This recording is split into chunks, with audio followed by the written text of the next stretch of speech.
जय हिंद मेरे शेर जवानों, नमस्कार। कैसे हैं आप सब? उम्मीद है मेरे सभी लाडले भारत माता के वीर सपूत एकदम शानदार होंगे, बेहतरीन ज़बरदस्त अपनी तैयारी में जुटे हुए होंगे। मेरे शेरों, आप सभी जानते हैं कि ये एक लाइव मॉक टेस्ट है और इसके बारे में सारी डिटेल्स मैंने आपको वीडियो में बता दी हैं। तो मैं या कोई भी टीचर इस वीडियो में बहुत ज़्यादा समय नहीं लेंगे, सीधे हम काम की बात पे आएंगे और केवल हम उतना समय रखेंगे हर एक सब्जेक्ट के लिए जितना यहाँ पे है। साइंस में 15 प्रश्न होंगे, 10 मिनट, यहाँ 10 मिनट आपको मिलेंगी, यहाँ 10 मिनट आपको मिलेंगी, 30 मिनट। और मैथ्स के 15 क्वेश्चंस में आपको 30 मिनट मिलेंगी। बिल्कुल इसी तरह से आपको अपने एग्जाम को परफॉर्म करना है, सेम यही सीक्वेंस आपको लेके चलना है। देखिए, ये पहले आपको साइंस ही अटेम्प्ट करनी है, फिर जीएस, क्योंकि ये दो ऐसे सेक्शन है जहां सोचने की कोई आवश्यकता नहीं है। आपको आंसर आता है तो लगाते चले जाओ, नहीं आता है तो छोड़ते चले जाओ। बाकी रीजनिंग और मैथ्स में आपको सोचने की जरूरत पड़ती है, तो उसके लिए हम बाद में समय निकालेंगे, ताकि जो हमें साइंस और जीएस में अच्छे से आता है वो हम बहुत अच्छे से कर लेंगे। ठीक है, तो चलिए शुरू करते हैं बगैर देरी के। और इसमें जैसा कि मैंने आपको बताया कि हम बिल्कुल भी कोई समय नहीं लगाएंगे, हम सीधे सीधे आंसर ऑप्शन टिक करेंगे और जो बाकी ऑप्शन होंगे उनको थोड़ा बहुत बोल के बताएंगे, लेकिन लिखकर यहां अपना समय हम बिल्कुल भी वेस्ट नहीं करेंगे। तो अगर आप सभी मेरी बात को समझ गए हैं तो कमेंट सेक्शन में एक बार जय हिंद लिखें, ताकि हम इस तूफानी क्लास की शुरुआत कर सकें और आपको यह महसूस हो जाए कि हाँ, मैं एक रियल एग्जाम में बैठा हूं। बिल्कुल ऐसा अनुभव आपको करना है जैसे कि आप बिल्कुल रियल एग्जाम में बैठे हों। इतना ही प्रेशर रियल एग्जाम में रहता है जितना आप सभी शायद महसूस कर रहे होंगे। तो आइए शुरू करते हैं। बिल्कुल, पेपर में पहला क्वेश्चन आएगा, कार्य करने की दर को क्या कहते हैं? तो कार्य करने की दर को शक्ति कहते हैं। कंफ्यूज आप हो सकते थे, अगर ये क्षमता होता तो अगर क्षमता होता हम इसको ऊर्जा लगाते, लेकिन अभी इसका आंसर ऑप्शन शक्ति होगा। इतना ही समय एग्जैक्ट आपको पेपर में लगना चाहिए। अगला आंसर सभी बताएंगे, किस कोण से फेंके जाने पर कोई वस्तु सर्वाधिक दूरी तक प्रक्षेपित होती है? तो कितनी एंगल से फेंके कि वो वस्तु ज्यादा से ज्यादा दूरी तक जाए? तो आप सभी का एक शानदार आंसर होना चाहिए कि सर्वाधिक दूरी है तो आंसर 45 डिग्री, और सर्वाधिक ऊंचाई है अगर तो आंसर आपका 90 डिग्री हो जाएगा। चलिए आगे, किस तापमान पर पानी का घनत्व अधिकतम होता है? तो मेरे लाडले शेरों, ये एक बहुत फेमस सवाल है और सभी जानते हैं कि 4 डिग्री सेंटीग्रेड इसका एग्जैक्ट आंसर है। इस पे पानी का घनत्व सबसे अधिकतम होता है। ध्वनि तरंगें में यात्रा नहीं कर सकती हैं। एक सवाल लिख के ले लो, आप इस शब्द के पीछे गलत करके आओगे, पूछा जाएगा नहीं, आप उत्तर दे के आओगे हाँ का। इसलिए इस चीज को ध्यान से पढ़ना है। और ध्वनि तरंगें खाली स्थान में, जिसको निर्वात भी बोल सकते हैं, में यात्रा बिल्कुल भी नहीं कर सकती हैं। ठीक है, बहुत शानदार लाजवाब आंसर आपका। मैंने लिखा है कि अगर 35 से 38 सवाल तुमने इसमें सही कर लिए तो निश्चित तौर पर तुम्हारा सिलेक्शन मेन एग्जाम में पक्का है। तो सवालों की संख्या को लिखते भी रहिएगा। अगला सवाल देखेंगे, निम्नलिखित में से किसमें उत्तल दर्पण का उपयोग होता है? तो उत्तल दर्पण का उपयोग केवल एक जगह होता है। वो जगह कौन सी? आपकी वाहनों का रियर व्यू मिरर। वाहनों की हेडलाइट में नहीं, रियर व्यू मिरर में। बाकी हर जगह अवतल दर्पण का ही उपयोग होता है। ठीक है, तो इसमें पूरी साइंस मैं ही कराई देता हूं, क्योंकि अगर हम देखेंगे तो बहुत सारा टाइम हमें लग जाएगा। देखिए, लिथियम का परमाणु क्रमांक कितना है? तो लिथियम तीसरे नंबर पे आएगा। लिथियम का परमाणु क्रमांक होगा 3। ठीक है, अगर एटॉमिक टेबल में हम देखें तो लिथियम का परमाणु क्रमांक है 3। ठीक है, अगला सवाल, बेकिंग सोडा क्या है? अम्ल है, क्षार है या लवण है? तो मेरे लाडले शेरों, बेकिंग सोडा एक क्षार होता है। इसके आंसर में आपको इतनी ही देर लगनी चाहिए, सॉरी, बेकिंग सोडा एक लवण होता है। ठीक है, सॉरी, इतनी ही देर आपको आंसर में बस लगानी है। अगला सवाल, नीले लिटमस को अम्ल कैसा कर देता है? तो नीले लिटमस को अम्ल लाल बना देता है। ये बड़े ही इंपॉर्टेंट आंसर हैं। नीले लिटमस को अम्ल लाल बना देता है। अगला सवाल देखिए, चींटी के डंक में कौन सा अम्ल पाया जाता है? तो चींटी के डंक में जो अम्ल पाया जाता है ये होता है, लाडले मेरे शेरों, फॉर्मिक एसिड, यानी कि फॉर्मिक अम्ल। ठीक है, अच्छा अगला सवाल आप देखेंगे, चाकू से कौन सी धातु को काटा जा सकता है? किस धातु को चाकू से काटा जा सकता है? यानी धातु होने के बावजूद भी कौन बहुत ही हल्की होती है? तो बहुत हल्की होती है आपकी सोडियम। ये 5 सवाल आपके केमिस्ट्री के हो गए। चलते हैं बायोलॉजी के सवालों पे। हालांकि ये भी एक केमिस्ट्री का सवाल इंक्लूड कर लेते हैं, कभी कभी ऐसा नहीं होता है कि 5-5-5 का ही रेशियो आए, हो सकता है बायोलॉजी से 6 आ जाए, केमिस्ट्री से 4 हो, या केमिस्ट्री से 6 आ जाए, बायोलॉजी से 4 हो। ठीक है, तो प्राकृतिक रबर का बहुलक क्या है? तो प्राकृतिक रबर का बहुलक है आइसोप्रिन। आइसोप्रिन प्राकृतिक रबर का बहुलक है। अगला सवाल देखिए, गुर्दे की कार्यवाही इकाई क्या है? यानी कि what the functional unit of kidney. तो एक बार सभी बताइए, गुर्दे की कार्यवाही इकाई, गुर्दे की कार्यवाही इकाई क्या नेफ्रॉन को ही कहा जाता है? बिल्कुल सही आंसर है, गुर्दे का संबंध ही नेफ्रोलॉजी से होता है, तो इसका आंसर हो गया नेफ्रॉन। आगे देखिए, मनुष्य का सबसे व्यस्त अंग कौन सा है?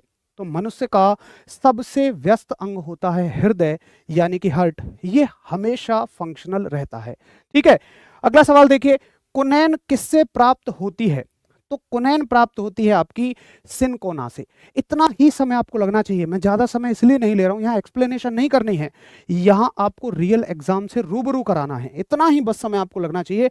मैं तो भी थोड़ा जल्दी ले रहा हूं, टिक करने में आपको साइंस और जीएस को ज्यादा समय नहीं लगना चाहिए। फूलों के अध्ययन को क्या कहा जाता है बताइए? तो एंथोलॉजी फूलों के अध्ययन को कहा जाता है। ये साइंस खत्म हो गई। बगैर समय वेस्ट किए मैं सर को बुलाना चाहूंगा जो आपको जीएस कराएंगे, प्लीज सर।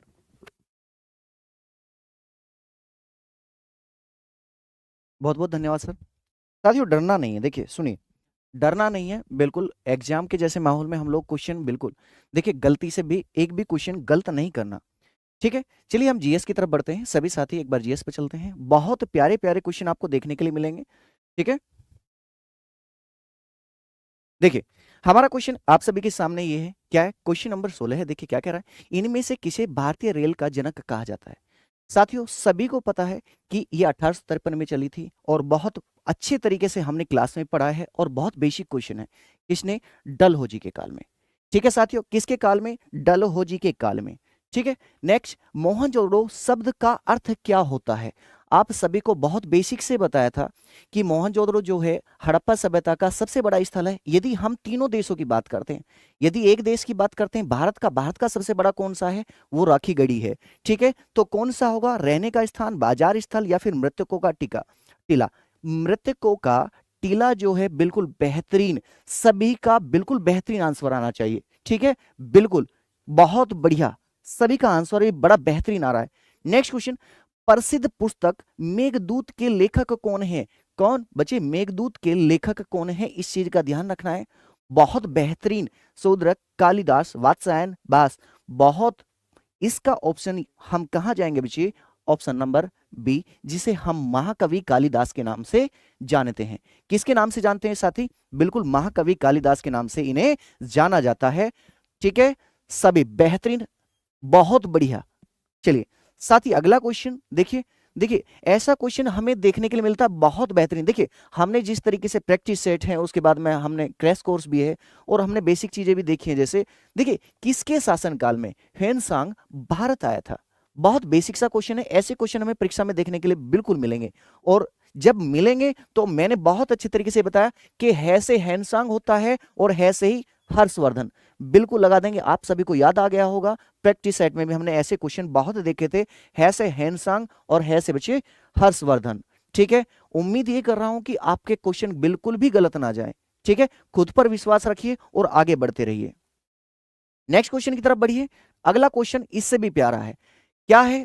प्लासी के युद्ध, जो प्लासी का युद्ध था बच्चे 1757 में हुआ था, ये तो बिल्कुल ज्ञात है हमें। 64 में बक्सर का युद्ध हुआ था, 17 में क्या हुआ था, 57 में क्या हुआ था? ठीक है, प्लासी का युद्ध।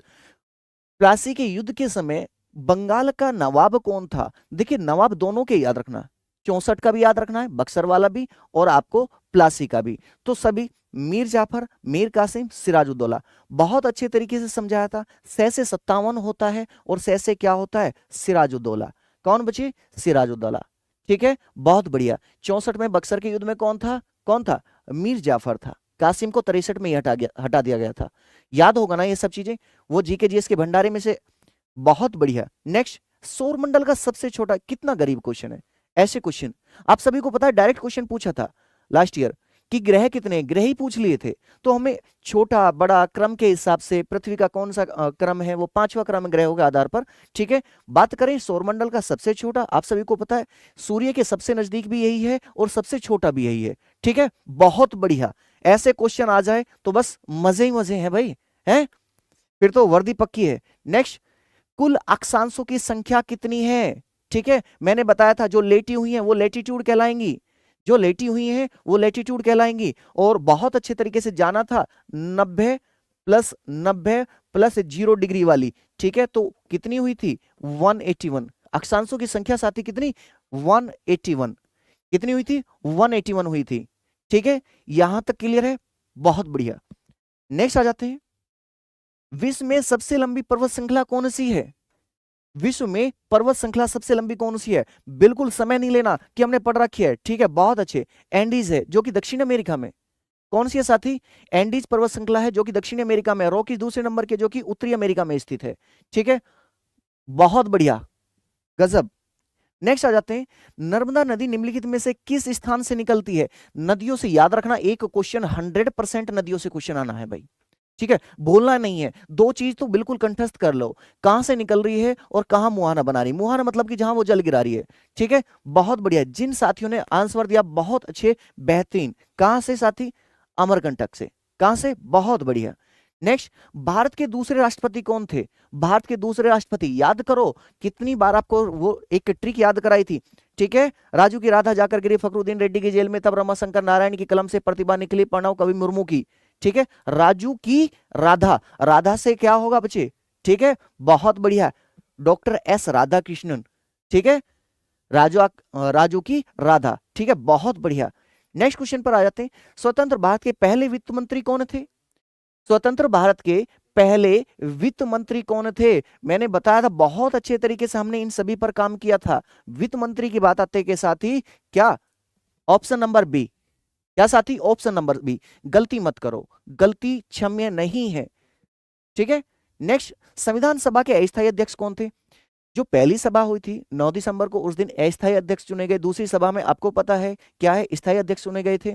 बहुत बढ़िया। अस्थायी की जब बात आती है बच्चे, तो अस्थायी में किसका लगाएंगे? अस्थायी में निशान लगा देंगे, बिल्कुल, बहुत प्यार से, सच्चिदानंद सिन्हा। ठीक है, बहुत अच्छे तरीके से तरीका भी बताया था मैंने। ठीक है, स्थायी में कौन आ जाएंगे? डॉक्टर राजेंद्र प्रसाद जी आ जाएंगे।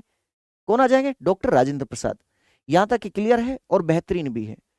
नेक्स्ट क्वेश्चन की तरफ बढ़ते हैं, फीफा का मुख्यालय कहां है? भाई फीफा का मुख्यालय कहां है? ठीक है, इंटरनेशनल बॉडीज से भी आपके स्पोर्ट्स से क्वेश्चन पूछे गए थे लास्ट टाइम भी, यहां भी एक क्वेश्चन पूछे जाने की संभावना पूरी पूरी है, और आप सभी को पता है कहां है? ज्यूरिख में है। कहां है साथी? ज्यूरिख में, बिल्कुल बेहतरीन। ठीक है, चलिए बहुत बढ़िया, सभी का आंसर आ रहा है ज्यूरिख, बेहतरीन। ठीक है, जीएस का ये सेकंड लास्ट क्वेश्चन है, डूरंड कप किस खेल से संबंधित है? डूरंड कप किस खेल से संबंधित है? सारे के सारे कप आपको बहुत अच्छे तरीके से स्टैटिक जीके में पढ़ाए हैं। ठीक है, डूरंड कप आंसर बहुत अच्छे तरीके से हम लगा देंगे ऑप्शन नंबर डी। किससे साथी? फुटबॉल से संबंधित है, गलत नहीं करना। किससे संबंधित है बच्चे? फुटबॉल से संबंधित, बेहतरीन, गजब। चलिए, जीएस का लास्ट क्वेश्चन है बच्चे, हाल ही में सुरक्षित इंटरनेट दिवस कब मनाया गया? दिवस से आपका लेटेस्ट क्वेश्चन आ सकता है और उसके आने की उम्मीद भी है। ठीक है, हाल ही में सुरक्षित इंटरनेट दिवस कब मनाया गया? क्योंकि आप सभी को पता है एक क्वेश्चन मतलब कि लगभग 2 से 3 क्वेश्चन आपके करंट अफेयर से देखने के लिए मिलेंगे। ठीक है, बहुत अच्छे, जिनकी भी साथी का आंसर है ऑप्शन नंबर सी, बिल्कुल बेहतरीन और गजब आंसर है। ठीक है साथी, बहुत बढ़िया। और साथ के साथ जब भी आप टेस्ट, मॉक टेस्ट जब तक चलेंगे ना, आप नंबरिंग पहले ही करके रख लिया करो 1 to 50 तक। ठीक है, आप जिस भी ट्रेड में हैं, और वहां अपना जो भी आपका स्कोर है उसे देखते चलेंगे। ठीक है, ये जीएस के जो सेक्शन था बच्चे 15 क्वेश्चन वो आपके कंप्लीट हो चुके हैं। इसके बाद में आपकी रीजनिंग चलेगी। सर को बुलाते हैं।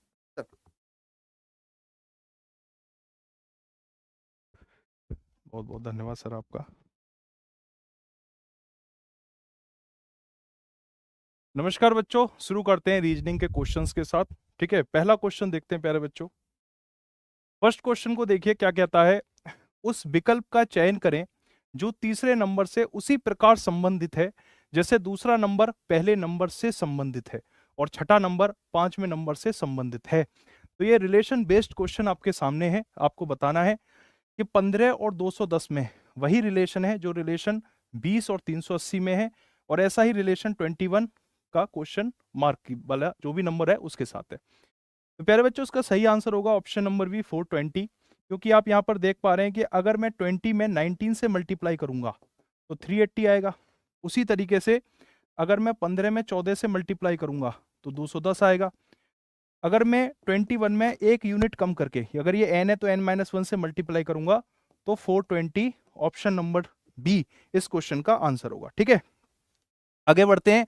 क्वेश्चन ये कहता है यदि m प्लस को दर्शाता है, a माइनस को दर्शाता है, b डिवीजन को दर्शाता है, c मल्टीप्लाई को दर्शाता है, तो निम्नलिखित पद का मान क्या होगा।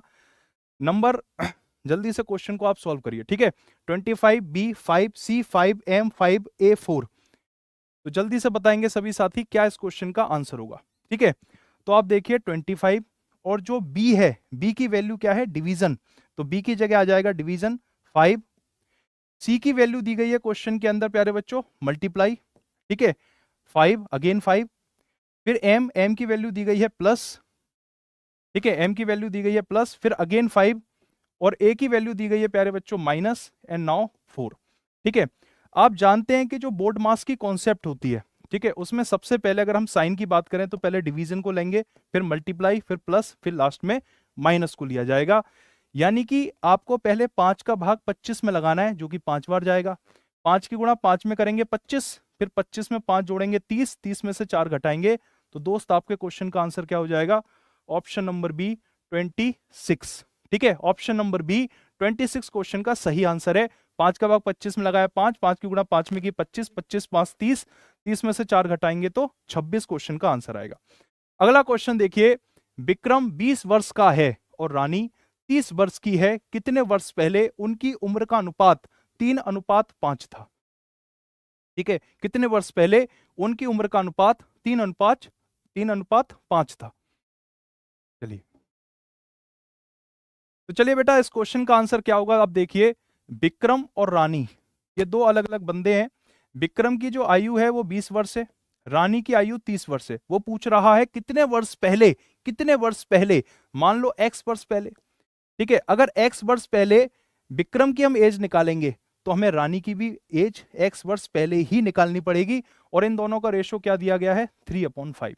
5 का मल्टीप्लाई क्रॉस मल्टीप्लीकेशन कर सकते हैं आप, 5 की गुणा 20 में करेंगे तो 100, माइनस का 5x बराबर 90, माइनस का 3x। ठीक है, 100 में से 90 जाएगा तो 10 बचेगा, माइनस का 5x इधर जाएगा, प्लस का 5x, माइनस का 3x यानी कि 2x, तो x की वैल्यू आ जाएगी दोस्त 5 साल। ठीक है, तो 5 ईयर क्वेश्चन का सही आंसर होगा। ठीक है, आगे बढ़ते हैं, नेक्स्ट पोर्शन पर आते हैं। एक श्रृंखला दी गई है जिसमें एक पद लुप्त है। ठीक है, वो आपको दिखाई दे रहा है लास्ट वाला पद। दिए गए विकल्पों में से वह सही विकल्प चुनिए जो श्रृंखला को पूरा करेगा। ठीक है, ऐसा कौन सा पद होगा प्यारे बच्चों जो श्रृंखला को पूरा करेगा, बताइए क्या आंसर होगा दोस्त। ठीक है, ज्यादातर बच्चों के जो मैं कमेंट देख पा रहा हूं ऑप्शन नंबर ए की तरफ आपका प्रेफरेंस काफी ज्यादा है। ठीक है, शायद आप ये सोच रहे होंगे कि यहाँ 5 है, यहाँ 10 है, यहाँ 15 है, यहाँ 20 है, तो जाहिर सी बात है कि बीच में जो नंबर आएगा वो 25 आएगा। लेकिन साथियों आप ध्यान से देखिए, ये पैटर्न आपको ऑप्शन नंबर ए में भी दिखाई दे रहा है, ऑप्शन नंबर डी में भी दिखाई दे रहा है, तो आपको तो यहाँ इस पैटर्न के बेसिस पे तो टाई हो गया। तो अब आपको ये जो कैरेक्टर है इनमें रिलेशन देखना पड़ेगा। अगर मैं जी में 4 जोड़ूं तो के बनता है। ठीक है, जी के बाद एच आई जे के, फिर मैं के में 4 जोड़ूं, के बाद एल एम एन ओ में 4 जोड़ूं तो P Q R S, S में अगर मैं 4 जोड़ूं तो टी यू वी डब्ल्यू। ठीक है, तो डब्ल्यू और 25 ये दोनों हमारे मैच होते हैं। ये है आर, अगर आर में प्यारे बच्चों में 6 जोड़ता हूं तो एक्स बनता है। एक्स में अगर मैं 6 जोड़ता हूं by Z A B C D तो डी बनता है। अगर डी में मैं 6 जोड़ता हूं तो जे बनता है, और अगर प्यारे बच्चों जे में मैं 6 जोड़ूंगा तो पी बनेगा। तो ऑप्शन नंबर डी इस क्वेश्चन का सही आंसर होगा। यानी कि इसमें क्या पैटर्न था, +4 और +6 का इसमें पैटर्न था। आगे बढ़ते हैं दोस्त, लास्ट क्वेश्चन देखेंगे रीजनिंग का। आज सोमवार है तो बताइए 61 दिनों के बाद कौन सा दिन होगा। आज अगर सोमवार है तो बताएंगे सभी साथी 61 दिनों के बाद कौन सा दिन होगा, बुधवार, शनिवार, मंगलवार या गुरुवार। प्यारे बच्चों जब भी इस तरह के नंबर ऑफ डेज दे दे तो सिंपल आपने क्या करना है, 7 सप्ताह में 7 दिन होते हैं, 7 से भाग लगा दीजिए 61 में। 7 का भाग अगर 61 में लगाएंगे तो 7 अट्टे 56, यानी कि रिमाइंडर कितना बचेगा आपका 5 एज अ शेषफल, एज अ रिमाइंडर आएगा। अब आपको सोमवार में अगले 5 दिन जोड़ने हैं, यानी मंगल बुध गुरु शुक्र, मंगल बुध गुरु शुक्र, और 5वां दिन शनिवार। तो आपके क्वेश्चन का आंसर हो जाएगा ऑप्शन नंबर बी, सैटरडे। ठीक है, तो चलिए अब मैं बुलाना चाहूंगा मैथ वाले सर को। ठीक है, वो आपको मैथ के क्वेश्चंस अब आपके बीच में लेकर आएंगे। आइए सर।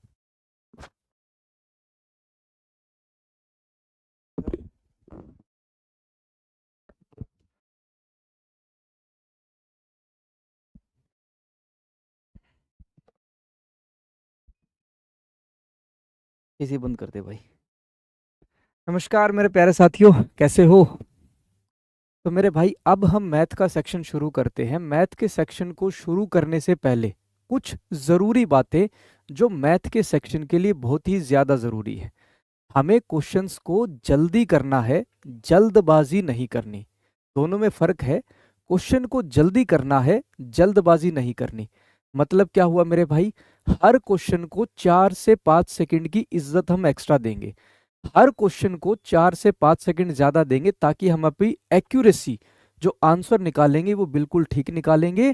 और दूसरी बात मेरे भाई, अगर कहीं पर हमें कैलकुलेशन दिखती है कि इस क्वेश्चन में हमारी कैलकुलेशन बन गई है, उसको एक बार के लिए छोड़ देंगे और उसके बाद अगले सेक्शन पर हम आगे बढ़ जाएंगे। जैसे क्वेश्चन नंबर 36 देखते हैं मेरे भाई। मेरे भाई अभी धर्मेंद्र सर आकर गए थे। धर्मेंद्र सर ने बताया है, 1 मिनट के लिए रुक जाओ। धर्मेंद्र सर ने यह बताया क्वेश्चन नंबर 7 जो है आपका, क्वेश्चन नंबर 7, इसका जो करेक्ट आंसर है मेरे भाई एसिड, ऑप्शन बी। मेरे भाई इसका जो करेक्ट आंसर है वो है अल्कली, क्षार। ठीक है, अभी धर्मेंद्र सर आए थे। धर्मेंद्र सर ने यही बताया कि क्वेश्चन नंबर 7 के आंसर को आप करेक्ट कर लेना। थोड़ी सी जल्दबाजी में सर से मतलब गलती हो गई, पर ऐसा हो जाता है, आप इसको करेक्ट कर लीजिएगा मेरे भाई। ठीक है, चलो अब हम चलते हैं हमारे मैथ के सेक्शन के ऊपर। तो मैंने आपको क्या बताया था मेरे भाई? जल्दी करेंगे, जल्दबाजी नहीं करेंगे। हर क्वेश्चन को 4 से 5 सेकंड एक्स्ट्रा देंगे ताकि हमारी एक्यूरेसी, आंसर जो हम निकाले वो बिल्कुल ठीक हो। दूसरी बात मेरे भाई, जहां पर भी कैलकुलेशन दिखेगी हम अगले पार्ट पर बढ़ जाएंगे और बच्चों को आंसर दिख गया। ठीक है, एक आयताकार मैदान का क्षेत्रफल 300 वर्ग मीटर है। यदि इसकी एक भुजा 15 है तो दूसरा इसका परिमाप बताना है, क्या होगा? मेरे भाई आयताकार फिगर नहीं बनाएंगे यहाँ पर।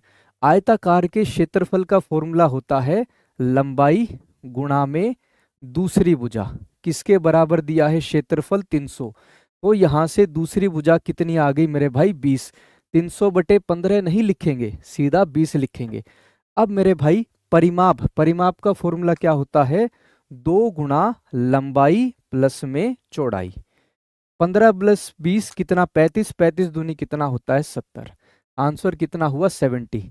15 गुणा 20, 35, 70 हमारा आंसर। यही 4 से 5 सेकंड, 4 से 5 सेकंड नहीं मेरे भाई, सिर्फ 2 से 3 सेकंड ही हमें एक्स्ट्रा देने होते हैं और हम कंफर्म कर लेते कि हमारा आंसर बिल्कुल सही है। अगले क्वेश्चन पर बढ़ते हैं। एक क्रिकेटर का 10 पारियों में औसत कितना है? 32। अगली पारी में उसे कितना स्कोर करना है ताकि उसका औसत 4 से बढ़ जाए? कितने से बढ़ जाए? 4 से। मेरे भाई 10 पारियों में औसत कितना है? 32 है, यानी कुल मिलाकर 10 पारियों में कितना हो जाएगा? 320 हो जाएगा।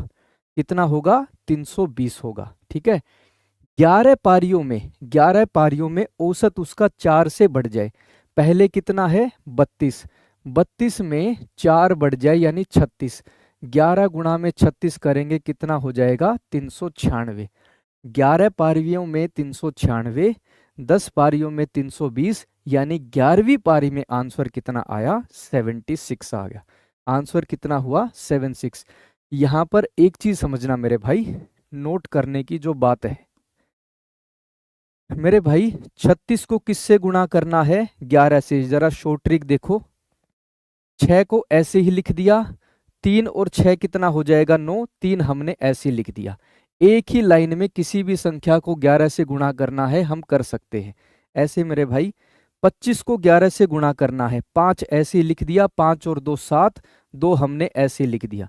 ऐसी शॉर्ट ट्रिक आपको पेपर में सीधा सीधा इस्तेमाल करनी है। ठीक है, अगला क्वेश्चन, दो संख्याओं का अनुपात कितना है? 8 अनुपात में 9। बड़ी संख्या छोटी संख्या से 3 अधिक है, दोनों का अंतर 3, दोनों का योगफल बताइए कितना होगा? मेरे भाई दोनों का अंतर अनुपात में 1, असल में कितना है? 3। 1 यूनिट की वैल्यू कितनी आ गई? 3। दोनों का योग 9 और 8 कितना? 17। 17 को भी मेरे भाई 3 से गुणा कर देते हैं, 17 ये कितना हो जाएगा? 51। आंसर कितना बना? 51। एक बार आंसर को चेक करेंगे, 9 और 8, 1 यूनिट 3, 1 यूनिट की वैल्यू 3, 9 और 8 17, 17 ये 51। आंसर हमारा ठीक है। अगले क्वेश्चन पर बढ़े। रोहन और सोहन ने एक व्यवसाय शुरू किया। रोहन ने 6,000 का निवेश किया, सोहन ने 7,000 का निवेश किया। 1 वर्ष के बाद 91,000 रुपये का लाभ हुआ है। रोहन का हिस्सा बताइए क्या होगा? मेरे भाई रोहन का हिस्सा 6,000, सोहन ने कितने लगाए? 7,000। दोनों का अनुपात कितना होगा? 6 अनुपात में 7। तो लाभ भी किस अनुपात में होगा? 6 अनुपात 7 में ही होगा। कुल मिलाकर कितना हो गया? 7 और 6 13। असल में कितने दिए हुए हैं? 91,000 दिए हुए। 13 गुणा में 7, 13 सत्ते 91 होता है। 6 को भी 7 से गुणा कर दिया, 7 6 कितना होगा? 42। आंसर कितना बना? ऑप्शन बी हो गया। अब यहाँ पर एक छोटी सी ट्रिक बताऊं आपको। रोहन का हमें हिस्सा बताना था, ठीक है। रोहन ने कितने इन्वेस्ट किए? 6। 6 का ही मल्टीपल, 6 का ही गुणज हमारा आंसर होगा। जो संख्या 6 से गुणा हो जाएगी वही हमारा आंसर। 6 से गुणा होने वाली संख्या कौन सी है? 6 का गुणज मतलब 6 से भाग होने वाली संख्या 42,000। 6 से भाग होने वाली एक ही संख्या है 42,000। आंसर इसके अलावा और कुछ हो ही नहीं सकता। ठीक है, अगला क्वेश्चन देखिए। चीनी का कीमत 20% कम हो जाती है, खपत कितनी बढ़ाई जा सकती है ताकि व्यय में कोई भी फर्क ना पड़े? कंसेप्ट क्या बताया था? खपत कीमत के व्यतक्रमानुपाती, प्रतिलोम या फिर उल्टा होती है। अगर कीमत बढ़ेगी, अगर बढ़ेगी खपत हमारी कम, कीमत अगर कम होगी तो खपत हमारी बढ़ जाएगी। तो मेरे भाई कीमत अगर 20% बढ़ रही है, यानी मेरे कम हो रही है 5 से कितनी? 4, तो मेरे भाई खपत जो है वो 4 से 5 हो जाएगी। 1 बढ़ेगी 4 के ऊपर, 1/4 का मतलब 25%। ठीक है, सीधा सीधा हमारा इस तरीके से आंसर। सॉरी मेरे भाई, थोड़ा सा जबान से हो गया, सॉरी। एक रेडियो को 1,080 रुपये में बेचने पर 10% की हानि होती है। 10% की हानि, तो विक्रय मूल्य कितना होगा? 90%। विक्रय मूल्य कितना दिया हुआ है? 1,080। हमें क्या निकालना है? लागत मूल्य, क्रय मूल्य 100% की वैल्यू निकालनी है। कितना होगा? 1,080 बटे में 90 गुणा में कितना हो जाएगा? 100। 0 से 0, 9 एकम 9, कितने पर गया? 12 पर। 12 × 1200 हमारा आंसर। अब इसकी कैलकुलेशन चेक करेंगे। 1,080 बटे में 90, 9 एकम 9, 9 दूनी 18, 12 पर गया, 12 गुना 100, 1200। आंसर हमारा ठीक है। अब अगले क्वेश्चन पर, किस राशि का 10% वार्षिक दर से 5 वर्ष में साधारण ब्याज 150 रुपये होगा? कितना होगा? 150 रुपये होगा। साधारण ब्याज का फॉर्मूला, साधारण ब्याज किसके बराबर? मूलधन गुणा में ब्याज की दर प्रतिशत गुणा में समय बटे में 100 हो गया। 1 0 से 1 0, 5 एकम 5, 5 दूनी 10। मूलधन कितना हो जाएगा? 150 गुणा 2 यानी कि 300 हमारा आंसर हो गया। अब इसमें अलग से मूलधन नहीं लिखेंगे, अलग से ब्याज प्रतिशत नहीं लिखेंगे। हम यहाँ पर R लिखे, फिर T लिखे, बाय 100 लिखे, सीधी संख्या लिखते हुए हम आगे बढ़ेंगे। ठीक है, अगला क्वेश्चन देखिए। एक ट्रेन 3 घंटे में 190 किलोमीटर और 5 घंटे में 210 किलोमीटर की यात्रा तय करती है। ट्रेन की औसत गति बताइए क्या होगी? Train travels 190 kilometre in 3 hours, 210 kilometre in 5 hours, average speed of the train. मेरे भाई औसत चाल का फॉर्मूला क्या होता है? कुल दूरी बटे में कुल समय होता है। कुल दूरी बटे में कुल समय। कुल दूरी कितना हो जाएगा? 190 और 210 कितना हो जाएगा मेरे भाई? 190 और 210 400। कुल समय कितना? 3 और 5 8 घंटे। 400 बटे 8 यानी कि 50 किलोमीटर प्रति घंटा हमारा आंसर। अगला क्वेश्चन देखिए, ए और बी दोनों मिलकर किसी काम को 4 दिन में पूरा कर सकते हैं। ए अकेला उसी काम को 12 दिन में पूरा कर सकता है। मेरे भाई टोटल वर्क कितना मानूंगा? 12। तो यहाँ पर ए और बी दोनों की क्षमता 3 और ए की क्षमता कितनी आई? 1। ए और बी दोनों मिलकर 3 रुपए कमाते हैं। ए अकेला 1 रुपए कमाता है, तो बी की क्षमता कितनी निकल कर आई? 2 यूनिट निकल कर आई। 12 रुपए कमाने हैं 2 की क्षमता से, समय कितना लगेगा? 6 दिन, क्योंकि समय क्या होता है? कार्य बटे में क्षमता होता है। अगला क्वेश्चन मेरे भाई, 20 और 12 का एलसीएम और एचसीएफ हमें बताना है, क्या होगा? मेरे भाई एलसीएम कैसे बताया था? रेशो मेथड से। 20 और 12 को रेशो पे लेकर जाता हूं मेरे भाई, कितना हो जाएगा? 4 से काटूंगा 3 पर, 4 से काटा 5। या तो 12 को 5 से कर लो या 20 को 3 से, एलसीएम कितना होगा? 60 हो जाएगा। 12 और 20 का एचसीएफ मुझे निकालना है। एचसीएफ कैसे निकालते हैं? डिफरेंस मेथड से, अंतर वाले तरीके से। दोनों का अंतर कितना? 8 हो गया। तो एचसीएफ महत्तम समानुपात या तो 8 होगा या 8 का कोई गुणनखंड होगा। 12 8 से भाग नहीं हो रहा, तो 8 का अगला गुणनखंड 4। मेरे भाई 4 12 को भी भाग कर रहा है, 20 को भी, तो एचसीएफ कितना हो जाएगा? 4। 60 और 4 अनुपात क्या बनेगा? 15 और 1 हो जाए, सॉरी 15 और 1। ऑप्शन सी हमारा आंसर। आंसर कितना बनेगा? ऑप्शन सी हो जाएगा। ठीक है, अगले क्वेश्चन पर बढ़िए।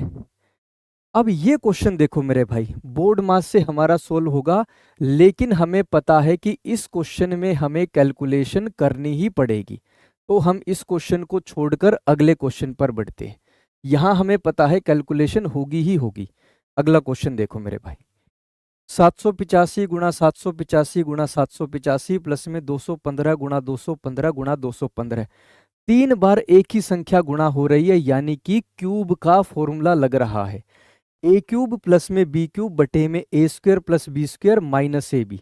मेरे भाई A cube plus B cube का फॉर्मूला होता है ए प्लस बी गुणा में A square minus A B plus में बी स्क्वायर बटे में A square minus A B plus में बी स्क्वायर हमें दिया है। दोनों हमारा कट गया, यानी a प्लस बी की वैल्यू निकालनी है। 785 और 215, आंसर कितना हो जाएगा? 1000। फॉर्मूला हमें ध्यान रखना है। दूसरी बात, फॉर्मूला कौन सा लगेगा वो कैसे पहचाना, क्योंकि एक ही संख्या को हम 3 बार गुणा कर रहे थे। ठीक है बड़े भाई, अगले क्वेश्चन पर।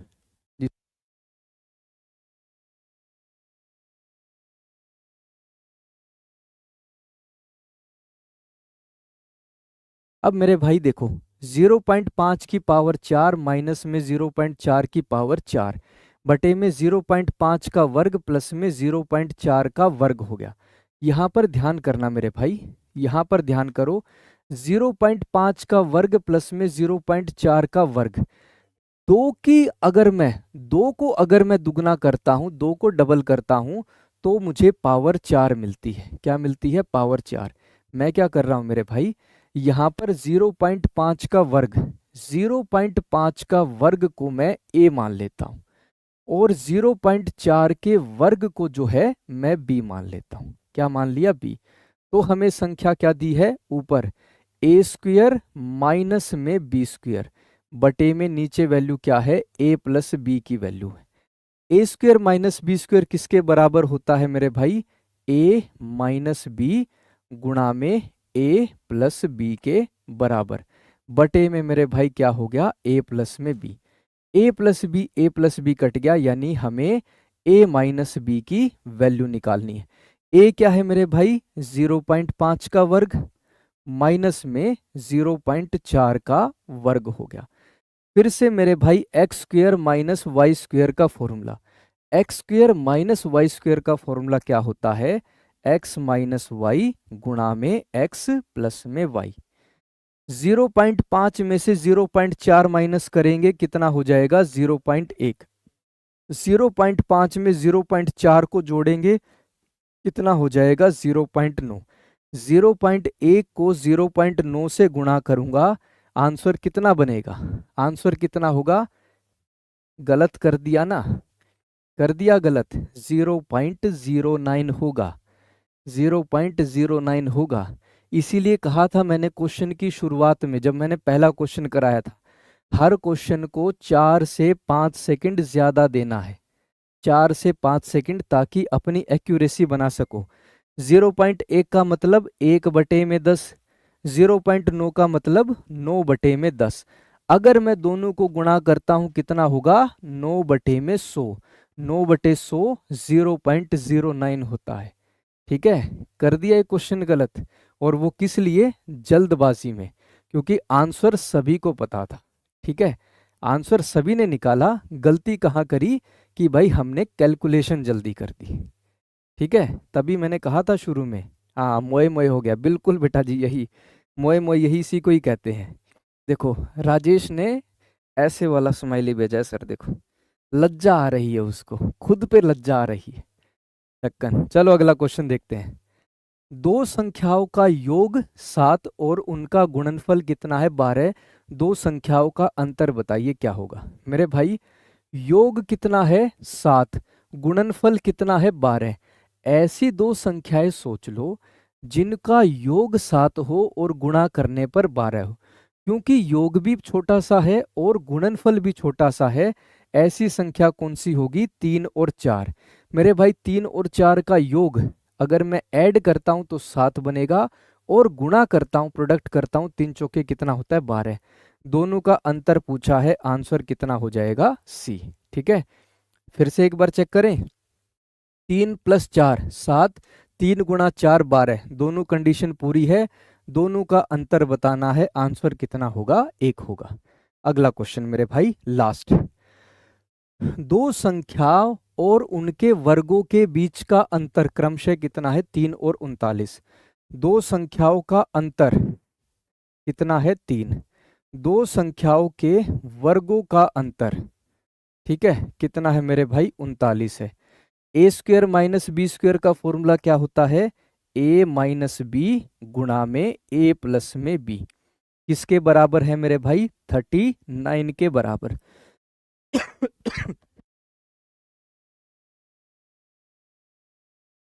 तो यहां से a - b की वैल्यू कितनी दी है 3, तो मेरे भाई a + b की वैल्यू कितनी हो जाएगी 39/3, यानी कितनी हो जाएगी 13 हो जाएगी। a प्लस में b की वैल्यू कितनी है 13, और a - b की वैल्यू कितनी है 3। तो मेरे भाई यहां से a की वैल्यू कितनी हो जाएगी 13 + 3/2, 16/2 यानी कि 8। b की वैल्यू 13 - 3/2, 13 - 3 10/2 कितना हो जाएगा 5, 8 और मेरे भाई 5।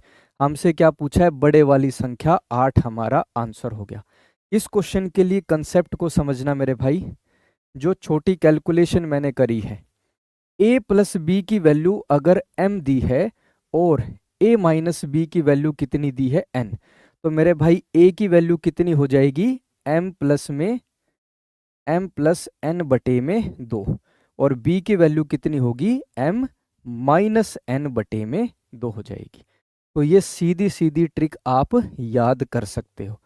हर क्वेश्चन को मैंने थोड़ा सा जल्दी भी बताया है, और बीच में जो ट्रिक, कैलकुलेशन की ट्रिक बन रही है वो भी आपको बताई है। ठीक है, एक क्वेश्चन जो हमारा कैलकुलेशन में रह गया था उसको मैं आपको फिर से कराता हूँ। ठीक है, जो मैंने कहा था ना कि क्वेश्चन को छोड़ देते एक बार, इसको बाद में देखेंगे, ठीक है, उसको देखिए। 16 - 15 - 19 माइनस में छोटे वाली ब्रैकेट इस तरीके से, तो सबसे पहले सबसे छोटी ब्रैकेट, यहाँ पर मेरे भाई बोर्ड मास लिखना नहीं है कि पहले बी लिखोगे फिर ओ लिखोगे फिर एम लिखोगे डी लिखोगे इस तरीके से, सीधा सबसे छोटे वाली ब्रैकेट को पकड़ा। सबसे छोटे वाली ब्रैकेट में डिवाइड को सोल्व करेंगे। 18 माइनस में 3 गुणा में 4, 3 चौके 12, 18 माइनस 12 कितना हो जाएगा मेरे भाई? 6 हो जाएगा। छोटे वाली ब्रैकेट की वैल्यू कितनी हो गई? 6। 19 माइनस 6 कितना हो जाएगा मेरे भाई? 13। 16 माइनस में 15 माइनस में 19 माइनस में 6 कितना हुआ? 13 हो गया। 15 माइनस 13 कितना बना? 2। 16 माइनस में 2, आंसर कितना हो गया? 14। इस क्वेश्चन को हम एक बार फिर से चेक करेंगे। इस क्वेश्चन को थोड़ी सी इज्जत देना जरूरी है, ठीक है? एक बार फिर से चेक करते हैं। सबसे छोटे वाली ब्रैकेट में डिवाइड को सोल्व किया, 6/2 कितना होगा? 3।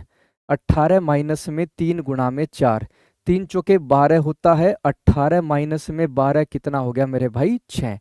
छोटे वाली ब्रैकेट की वैल्यू 6। 19 माइनस 6 कितना होता है? 13 होता है। यहां तक वैल्यू कितनी बनी? 13। 15 माइनस 13 कितना होगा मेरे भाई? 2 होगा। 16 में से 2 माइनस करेंगे, आंसर हमारा 14 बिल्कुल सही है। इस तरीके से आपको हर एक क्वेश्चन को करना है। अब जरा मुझे कमेंट करके बताओ कितना स्कोर रहा भाई मैथ का। बाकी तो धर्मेंद्र सर अच्छे से बता देंगे आपको, अच्छे से कैलकुलेशन कराएंगे। थोड़ा सा मैथ का बताओ मेरे भाई।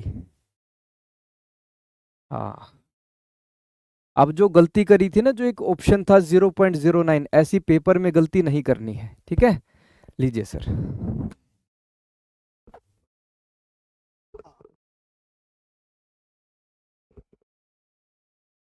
तो भाई मेरे लाडले, एक बात सभी बताओ कि कैसा लग रहा है, कैसा लगा तुम्हें लाइव मॉक टेस्ट देके। अब देखो मैं कुछ बहुत बेहतरीन सी चीज़ें आप सभी के लिए लेके आया हूँ। देखो हमारी इस क्लास को चले हुए केवल अगर मैं मानूँ तो 41 मिनट हुए हैं, और पेपर में तुम्हें समय मिलेगा 60 मिनट्स का।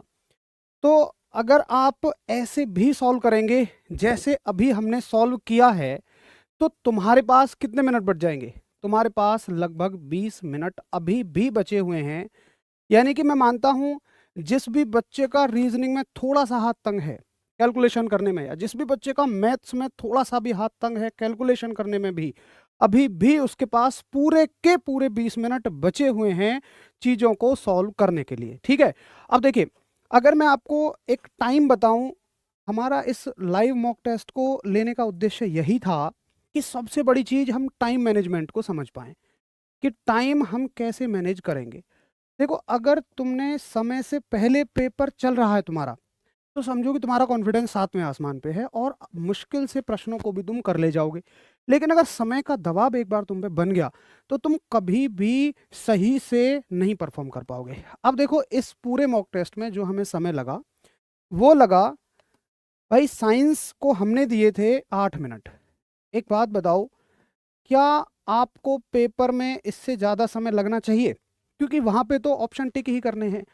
तो ऑन एंड एवरेज 30 सेकंड में हमने एक क्वेश्चन को देखते ही टिक किया। भाई साइंस में तो देखते ही टिक करना है, एक बार बताते रहो मुझे, साइंस में देखते ही टिक करना है, कोई समस्या नहीं है। उसके बाद अगर मैं जीएस में बात करूं, तो जीएस में भी 15 ही सवाल आएंगे। भाई यहाँ 15 क्वेश्चन को 8 मिनट दे रहे हैं। जीएस वाले सर ने लिए जीएस को टिक करने में 15 क्वेश्चन को टिक करने में 7 मिनट। मेरे हिसाब से इससे ज़्यादा समय आपको वहाँ भी नहीं लगना चाहिए। रीजनिंग वाले सर ने 5 क्वेश्चन कराने में आपको समझा के लिए 8 मिनट। चलो मैंने माना तुम 10 भी मिनट लेना, वो एक टीचर हैं, तुम एक बच्चे हो तो हो सकता है तुम्हें थोड़ा समय ज़्यादा लगे। मैंने कहा तुम 10 भी मिनट ले लो। एक बात बताओ कि यहाँ तक तुम्हें किसी भी सवाल को इसलिए छोड़ने की ज़रूरत है कि मैं इसको बाद में देखूंगा? समझो कि हमें पेपर को टारगेट कैसे करना है। ऑनलाइन पेपर एक खेल है, एक ट्रिक है, हम कैसे उसमें ज़्यादा से ज़्यादा स्कोर कर सकते हैं। बताओ, क्या साइंस और जीएस में क्या तुम कोई क्वेश्चन छोड़ोगे कि मैं इसको बाद में देखने आऊँगा? बिल्कुल नहीं, ये गलती करनी नहीं है। जो क्वेश्चन आता है टिक लगाओ, जो क्वेश्चन नहीं आता है उसको छोड़ के आगे बढ़ जाओ। तुम सवाल छोड़ सकते हो रीजनिंग में। मान लो कोई कैलकुलेटिव सवाल है, तुम्हें पता है कि ये हो तो जाएगा, लेकिन इसमें मुझे कैलकुलेशन बहुत ज़्यादा लगेगी, तो तुम उसे छोड़ सकते हो, ठीक है? अच्छा, अब इसके बाद भी तुम्हारे पास कितना समय बचेगा? 8 और 7 15 और 10 25। 25 मिनट में तुम ये तीनों सेक्शन कर चुके होगे। बाकी के बचे हुए 35 मिनट तुम कहाँ लगाओगे? तुम मैथ्स पे लगाओगे और मैथ्स के कितने क्वेश्चन कराओगे? 15 सवाल। क्या 35 मिनट में तुम 15 सवालों को नहीं कर सकते हो? शायद हर बच्चा कर लेगा, जिसका मैथ्स थोड़ा सा कमजोर भी है वो भी कर ले जाएगा। ठीक है, अब देखो जैसे कि राकेश सर ने तरीका बताया आपको, एकदम परफेक्ट तरीका है। आप सवाल करते जा रहे हैं, कोई सवाल ऐसा आया जिसमें तुम्हें लगेगा कि यार या तो ये मुझसे होगा नहीं या ये कैलकुलेटिव है बहुत ज़्यादा, तो तुम्हें उसे छोड़ के आगे बढ़ जाना है। जब तुम्हारे पास बाद में समय बचेगा तुम उसको तब करना। क्यों जी? उससे क्या फ़ायदा होगा? देखिए फ़ायदा ये होगा, अगर तुम मान लो पहले ही उस सवाल में उलझ गए, बहुत सारा समय तुम्हें उसमें लगा, तो फिर बाद के क्वेश्चन तुम्हारे छूट जाएंगे। पता चला वो क्वेश्चन आसान थे आगे आने वाले, तुम पूरे पेपर पे घूमे ही नहीं।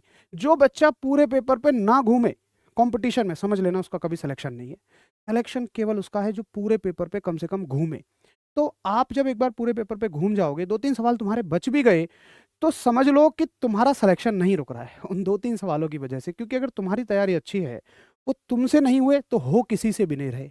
परंतु मैं वादा करता हूं, जब समय बच जाएगा ना, अगर समय बच गया तुम्हारा, 10 मिनट भी बच गए, तो तुम उन 3 सवालों को ऐसे कर ले जाओगे। क्यों?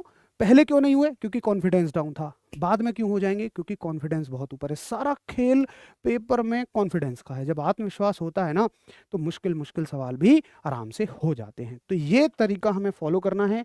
यहाँ तक कोई बात के लिए काम नहीं छोड़ना, यहाँ बात के लिए काम छोड़ दो, यहाँ बात के लिए काम छोड़ दो, और बाकी के बचे हुए समय में उसको आप कर सकते हैं। तो मेरे लाडले शेरों, अगर इस पेपर में आप सभी का 35 या 38 क्वेश्चन तक का स्कोर है, तो तुम निश्चित तौर पर फाइनल सिलेक्शन की रेस में हो। तो मेरे लाडलो, कल फिर से शुरू करेंगे इसी लाइव मॉक टेस्ट को।